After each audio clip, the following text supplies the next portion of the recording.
అని చెప్తున్నాం. ముందు ఆల్టర్నేటివ్ క్రాప్స్ ఇస్తున్నాం, వాటిని పండించుకుంటే సరే, లేకపోతే డెఫినెట్గా వాళ్ళ మీద కేసులు పెడతామని చెప్పి చాలా క్లియర్గా మేము ఇన్స్ట్రక్షన్స్ ఇవ్వడం జరిగింది. సో దీన్ని బేస్ చేసుకొని సిల్వర్ ఓక్, చాలా మంది ఏమన్నారంటే సిల్వర్ ఓక్ 3 సంవత్సరాలు పడుతుంది సిల్వర్ ఓక్ రావాలంటే. మరి ఈ మధ్య కాలంలో వాళ్ళకి జీవనోపాధి ఏంటి? ఎస్, సిల్వర్ ఓక్కి 2.5 feet సిల్వర్ ఓక్ అవనియండి, మామిడి అవనియండి, వాట్ ఎవర్ ఇట్ మేబీ, ఏదైనా 2.5 feet ఉంటుంది. ఇంటర్ క్రాప్ వేయచ్చు, 3 months క్రాప్, 4 months క్రాప్స్ కూడా ఉన్నాయి. అవన్నీ కూడా ఈరోజు మేము చేస్తున్నాం. జింజర్ ఇవ్వటం కానీ, జింజర్ కల్టివేషన్ వాళ్ళని ఒక అవగాహన కల్పించడం కానీ, పసుపు టర్మరిక్కి సంబంధించింది కానీ, శనగలు ఇలాంటివి చేసే 3 months క్రాప్, 4 months క్రాప్స్లో ఉండి వాళ్ళకి ఇవ్వటం. ఒకేతే ఏదైతే మనం సిల్వర్ ఓక్ ఇలాంటి ఆల్టర్నేటివ్ మొక్కలు మనం ఇస్తున్నామో వీటికి కూడా మెయింటెనెన్స్కి ఒక్కొక్క ఎకరాకి దగ్గర 1,50,000 రూపాయలు వాళ్ళకి అది మొక్కకి అది పిట్ చేయడానికి, నెక్స్ట్ వాటిని పెంచడానికి, వీటన్నిటికీ కూడా సంబంధించి వాళ్ళకి డబ్బులు ఇచ్చే పరిస్థితి వచ్చింది. అంటే ఫినాన్షియల్గా ఏ గిరిజనుడు కూడా ఇబ్బంది పడకూడదు, వాళ్ళు అదర్ యాంగిల్లో ఆలోచించుకోకూడదు అని ఒకే ఒక ఉద్దేశంతో ఈరోజు చేస్తున్నాం. దానిలో కూడా మేము సక్సెస్ అయ్యామని చెప్పడానికి నిజంగా చాలా గర్వపడుతున్నామండి. ఇంచుమించు 2024 అంటే మా గవర్నమెంట్ వచ్చిన దగ్గర నుంచి 2024 ఎండింగ్ వరకు దగ్గర 68,625 కిలోలు గాంజా ధ్వంసం చేయడం జరిగింది. ఈరోజు దీనికి సంబంధించి ప్రత్యేకంగా ఇంకొక స్పెషల్ ఏంటంటే, ఏదో గాంజా పట్టుకున్నాము, వాడు ఎవరిని అరెస్ట్ చేసేసాము, జైల్లో పెట్టేసాము, వాడు వెళ్ళి బెయిల్ మీద వెళ్ళాడు, లేకపోతే శిక్ష పడింది, అది కాదు. అసలు వీళ్ళ తాలూకా ఆర్థిక మూలాల మీద దెబ్బ కొట్టాలి. ఆర్థిక మూలాలు ఎందుకంటే వాడు ఇలా సంపాదించింది అక్కడ ఒక ఎసెట్ రూపంలో పెడతాడు.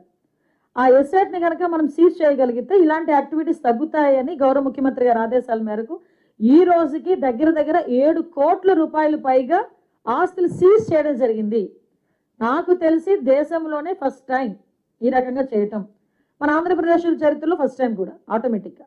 సో ఎప్పుడు కూడా ఆస్తుల వరకు వెళ్ళాలి, మేము ఆస్తుల వరకు వెళ్తున్నాం. ఇది గౌరవ ముఖ్యమంత్రి గారి ఆదేశాలు. ఇప్పుడు కింగ్ పిన్స్ ఎవరైతే ఉంటారో, ఇంకొకటి కూడా చాలా క్లియర్గా చెప్తున్నాం, ఈ కింగ్ పిన్స్ ఎవరైతే ఉంటారో వీళ్ళ తాలూకా ఇప్పుడు ఒకటి దొరుకుతారు, దొరికిన తర్వాత ఇమీడియట్గా వాళ్ళ తాలూకా ఆస్తులు జప్తు చేస్తున్నాం.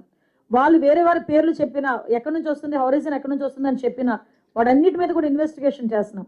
ఇంకొకటి చెప్తున్నామండి, కింగ్ పిన్స్ ఎవరైతే ఉన్నారో, ఎందుకు ఈ మాట చెప్తున్నానంటే పబ్లిక్ అవేర్నెస్ గురించి చెప్తున్నాను. మీ చుట్టుపక్కల ఆర్థిక లావాదేవీలు కానీ, వాళ్ళ బ్యాంక్ ట్రాన్సాక్షన్స్, వాళ్ళ తాలూకా మొబైల్ ట్రాన్సాక్షన్స్ అన్నీ కూడా ఇందులో పరిగణలోకి తీసుకుంటాం. అంటే ఒక వ్యక్తి గాంజాలో దొరికాడంటే ఆ మూలాలు మొత్తం ఎదుగుతాం, వాళ్ళందరూ బాధ్యులను చేస్తున్నాం. అంటే ఎందుకు బాధ్యులను చేస్తున్నామంటే, ఒక వ్యక్తి గాంజా అమ్ముతున్నాడు, గాంజా వ్యాపారం చేస్తున్నాడని చెప్పి ఆ కుటుంబంలో ఎవరో ఒకరికి తెలిసే ఉంటుంది, వాళ్ళు మాకు ఇన్ఫర్మేషన్ ఇవ్వాలి. అది సామాజిక బాధ్యత.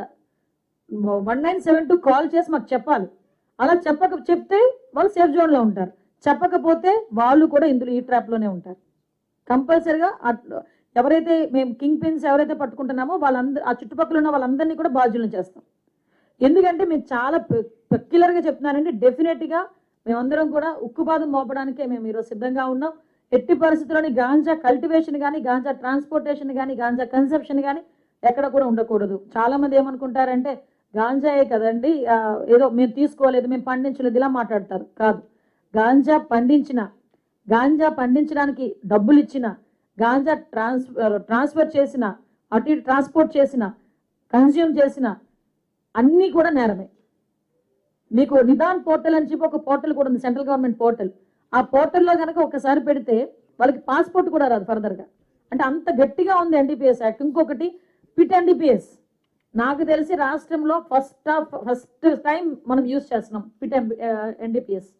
ఆ పిట్ ఎన్డీపీఎస్లో ఇంచుమించుగా ఒక 150 మందిని ఈరోజు మేము పరిగణలోకి తీసుకున్నాం. అందులో 5గురికి ఆల్రెడీ శిక్ష పడింది. సో చాలా స్ట్రిక్ట్గా ఉన్నాం ఈ విషయంలో.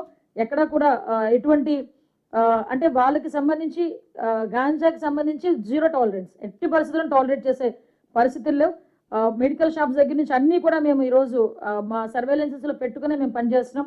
ముఖ్యంగా మీ అందరికీ తెలుసు, స్కూళ్ళు కాలేజీల దగ్గర కూడా ఈగల్ క్లబ్స్ ఏర్పాటు చేయడమే కాదు, ఈగల్ క్లబ్స్తో పాటు ఈరోజు మనం చేయాల్సిన వర్క్ ఏంటంటే ఈ దగ్గు వద్దు బ్రో అని చెప్పి కార్యక్రమాలు ఏర్పాటు చేసుకోవడం, 40,000కి పైగా ఈగల్ క్లబ్స్ ఏర్పాటు చేసుకుని అవేర్నెస్ ప్రోగ్రామ్స్ ఏర్పాటు చేసుకోవడం, ఇవన్నీ కూడా మేము చేసుకోవడం జరిగిందండి. మీకు పర్టికులర్గా ఇంకా ఏదైనా మొత్తం పవర్ పాయింట్ ప్రెజెంటేషన్ కూడా మనకి రవికృష్ణ గారు చేస్తారు. ఓవరాల్గా అన్ని యాక్ట్లని కూడా ఈరోజు ఎన్డీపీఎస్ యాక్ట్ ప్రకారం మీకు చెప్పాను, కన్విక్షన్స్ కూడా చాలా తొందరగా పడుతున్నాయి. స్పెషల్ కోర్టులు ఆల్రెడీ ఉన్నాయి, కన్విక్షన్స్ కూడా చాలా తొందరగా పడే పరిస్థితి కనిపిస్తూ ఉంది. ఈరోజు వీటితో పాటు ఈరోజు నేను రీసెంట్గా ఉత్తరాంధ్ర జిల్లాలోనే మొత్తం 7 కోట్ల రూపాయలు కూడా మనం సీజ్ చేసింది కూడా అంతా కలిపి విజయనగరం, విశాఖపట్నం, శ్రీకాకుళం, ఏఎస్ఆర్ అండ్ మన్యం ఈ 5 జిల్లాల్లోనే ఇంచుమించు 7 కోట్ల రూపాయల వరకు మనం అక్కడ సీజ్ చేయడం జరిగిందని, ఆస్తులు సీజ్ చేయడం జరిగింది. ఇంకొకటి ఏంటంటే సీజ్ చేసిన ఆస్తుల్ని కూడా ఈ డీఅడిక్షన్ సెంటర్స్ ఏర్పాటు చేయడానికి వాటిని కూడా ఉపయోగించండి అని గౌరవ ముఖ్యమంత్రి గారు కూడా ఆదేశాలు ఇచ్చారు.